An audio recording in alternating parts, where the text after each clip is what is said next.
Cybersecurity is indeed a serious business, and innovation in the cybersecurity industry is a serious business. So just to better understand who are the people that sit in this crowd, please raise your hand if you are an Israeli.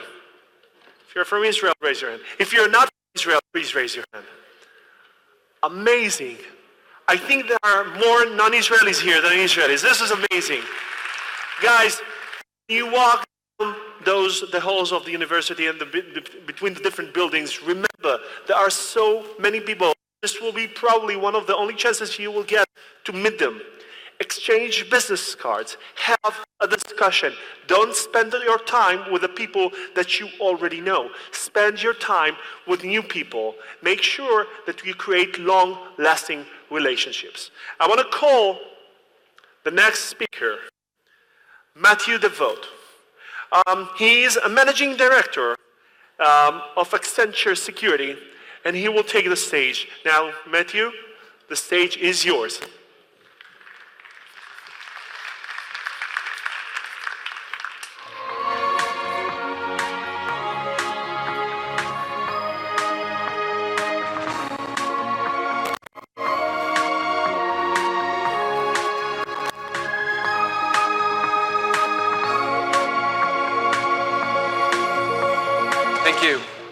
They didn't want to mic me up while the Prime Minister was speaking because I represented a security threat. So, and I also wanted to be able to walk around.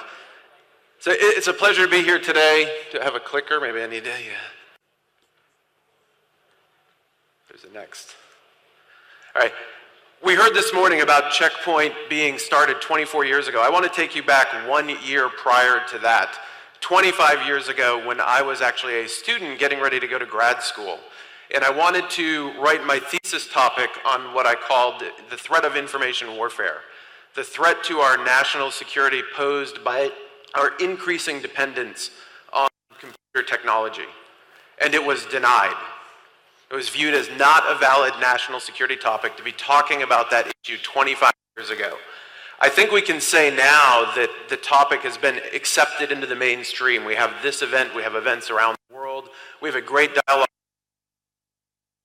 New normal. We heard this morning how we're going to have cyber historians and cyber anthropologists, a whole field of study being incorporated into everything we do, which I think is an important aspect of what we're hearing here today. It is permeating every piece of our lives. Critical infrastructure, our individual privacy, the way in which we do business, all has a cyber component today. I want to talk a little bit about some of the issues that we're facing, some of the challenges that we're facing, and then some of my thoughts, having been in this space for 25 years, around what we need to be doing from a thinking perspective to address those. So intellectual property theft, obviously a huge issue. We've heard General Hayden and others over the years say that intellectual property theft represents the greatest transfer of wealth in the history of civilizations. That would be a significant problem. But we've also seen where that has been diminishing over time. We have diplomatic recourse. We have ways in which we can have conversations with each other around intellectual property theft to try and denormalize some of that behavior. We also have this issue that I call innovation parity, in which case, when you steal a lot of intellectual property, does it make sense to smart people on developing your own intellectual property? So we're seeing hubs of innovation emerge from areas that might traditionally relied on IP theft. Cybercrime, another huge issue. Cybercrime having an impact on the gross domestic product for some of the nations that are engaged in those criminal activities. And it's not just about breaking into bank accounts and stealing money. We're also seeing attacks where business processes are being targeted. You saw in the media just a few weeks ago where there was an attack against Facebook and an attack against Google, in which the perpetrator stole $100 million from each of them. That was not a sophisticated attack in which the attacker went in, hacked into their banking systems, and stole the money. They convinced someone to make a change in one database that resulted in $200 million being stolen from those organizations. So you see this refocus in the cybercrime domain, not just on traditional measures that we would consider, but also on studying these business processes, figuring out how to exploit the ways in which we do business, because as we noted, everything is now in the cyber domain. We've also seen what I call the resurgence of ransomware, primarily around the fact that we have technologies like Bitcoin available that have allowed us to create a cybercrime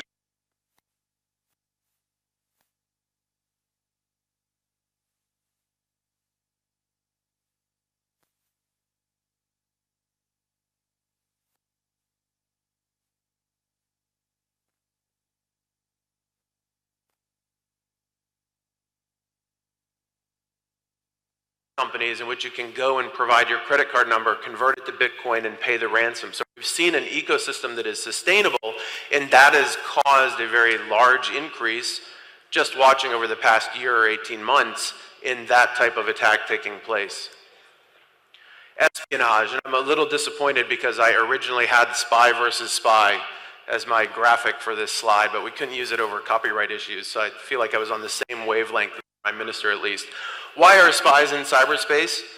It's the same reason why Willie Sutton said, why do you rob banks? It's because it's where the money is, right? Our lives have moved into the cyber domain, so naturally our intelligence agencies are going to move there as well.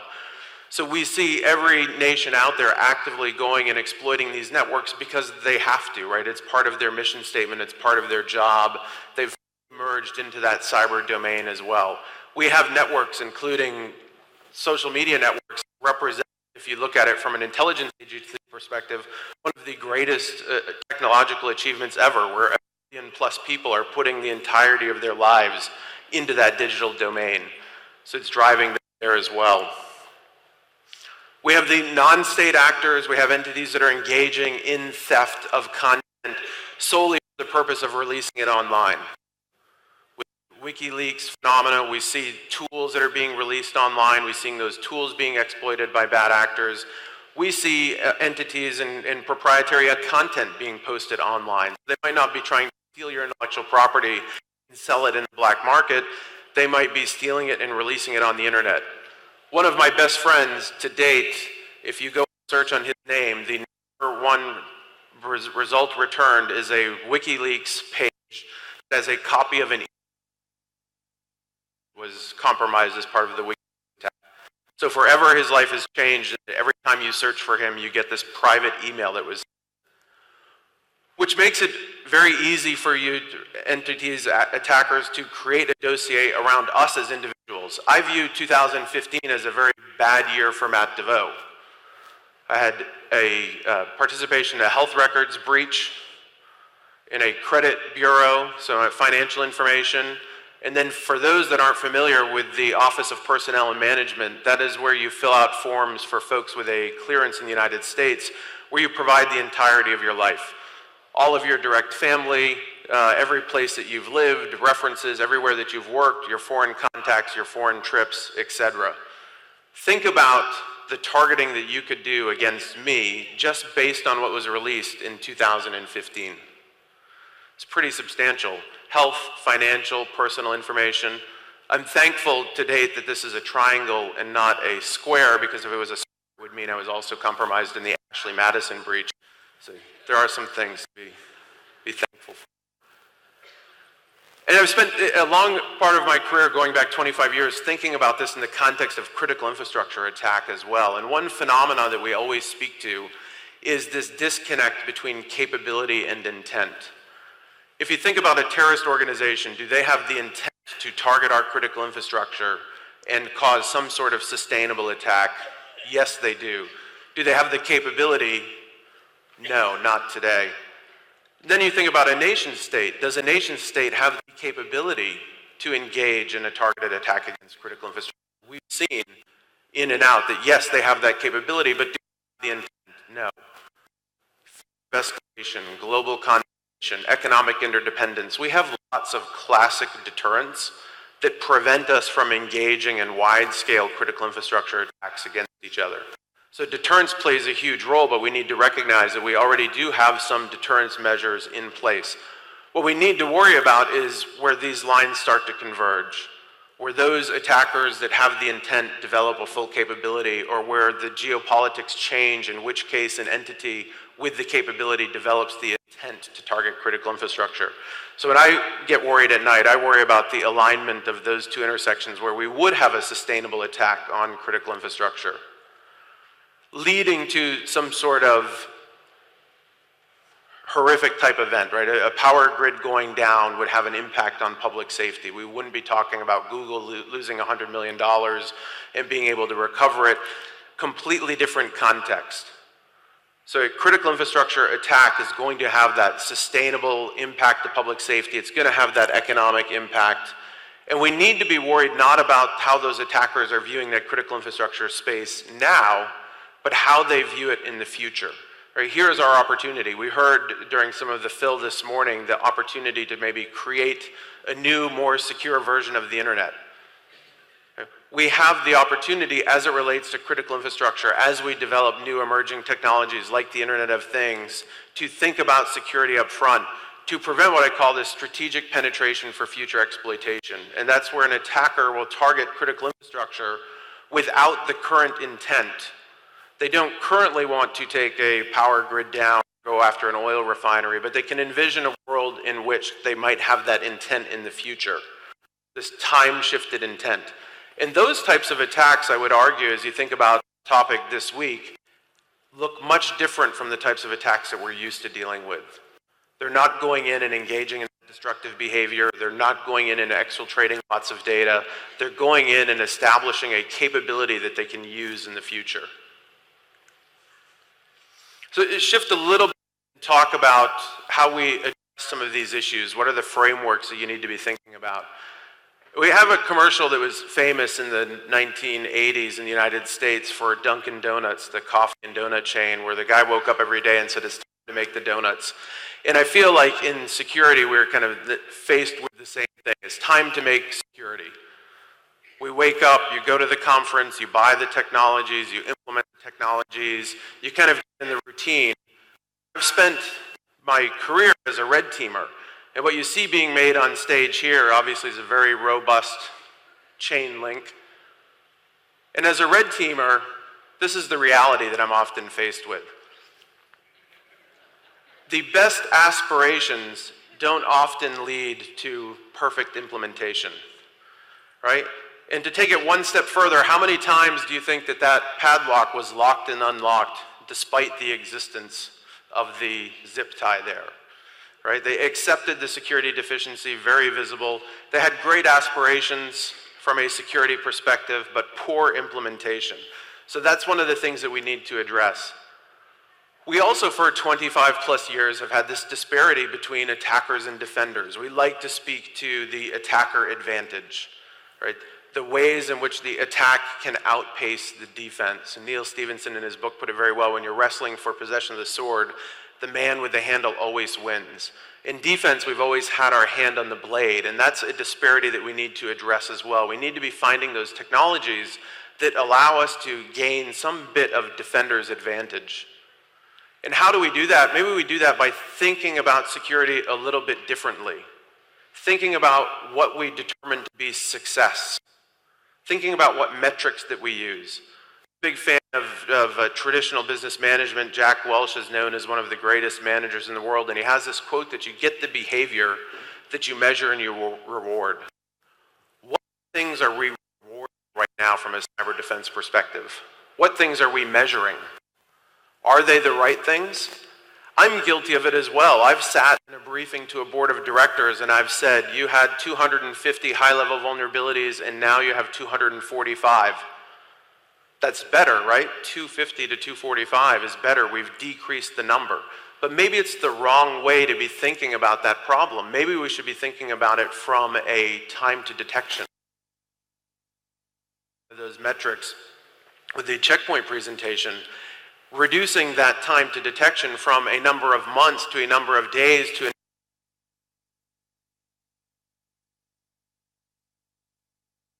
abilities from 200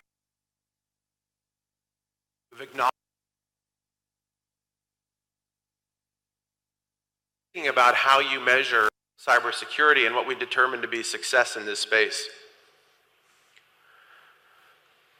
And this is a psychological study for those. You're a participant, you would be brought in and you would be sat down in front of a TV screen, and you're told very simply that you need to count the number of times that the players in the white t-shirts pass the basketball amongst themselves. They then proceed to pass the basketball amongst themselves. Halfway through the video, a person in a gorilla suit walks.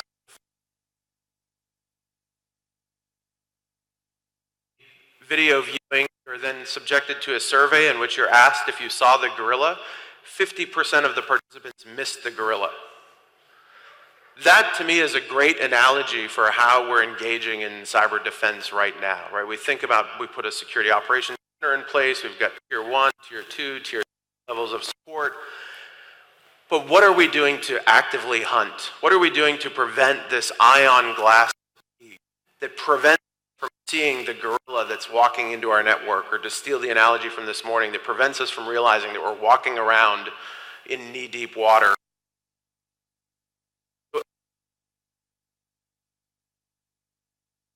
Active hunting, not just monitoring of the network, but hunting on the network. How does an attacker see the network? How can we protect against that? For an attacker, recognize your attacker is not a 1 or a 0. And we heard that earlier today.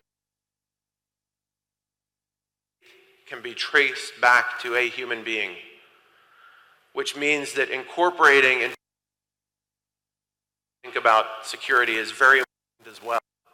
Right? We need to understand what attackers are targeting us, how they might target us, how they're targeting our peers, recognize that there is a living, breathing human adversary on the other end, that the 1s and the 0s are just the mechanism in which they're targeting us. So again, bringing a threat intelligence approach into the equation. Recognizing that some of our old concepts around cybersecurity need to be abandoned. Perimeter security. We heard this morning from the creator of the first firewall that firewalls are not sufficient. What do you do if the attacker is already inside your network? How does that change your security posture? I had the opportunity a few years ago to help the Department of Defense in the United States create their first cyber strategy, and one of the things that I was a huge proponent of, that I argued over the most, was this case for presumption of breach. How do you think differently about security when you assume the attacker is already on the network and you have to keep going, conducting your job business as normal? It gives you an entirely different model to be thinking about. Another great quote around planning. We engage in a ton of planning around cybersecurity, right? So no plan survives contact with the enemy. How are you exercising that plan? Or as Mike Tyson said a little bit better, everyone has a plan until they get punched in the mouth. Right? This highlights the importance of red teaming. I mentioned I'm a red teamer by trade, so this is an important slide for me. But we need to be testing our networks from the perspective of the attacker. Not with the gloves on, the gloves off approach. You know, if you were training to fight Mike Tyson, would you train just hitting a static punching bag? Or would you train with a sparring partner that's going to allow you to exercise yourself, to see how a human attacker sees you, identify those weaknesses that you can correct? Right, so we have to be engaging in realistic red teaming to understand how an attacker sees us. And that gives us the advantage to learn from our failures. In cybersecurity, we have this bad habit of only learning from those failures that are the result of a breach, the result of something bad happening. But if you engage in red teaming and exercising, you can actually discover those critical vulnerabilities, discover those issues. You can fail, maybe even fail at scale, without there being real impact from it. Lots of reasons to be a pessimist around cybersecurity. We talk about the attackers having the advantage, etc. But there are also a lot of reasons to be excited, and I think that's probably going to be the highlight of your week, is thinking about how these technologies are going to change the domain from a cybersecurity perspective. Being able to introduce behavioral analytics, machine learning, artificial intelligence, all things that we know the attackers are going to adopt in their way that they attack us, we are going to be able to use those technologies from a cyber defense perspective as well. And that's something that we should be excited about and optimistic about. And with that, concludes my remarks.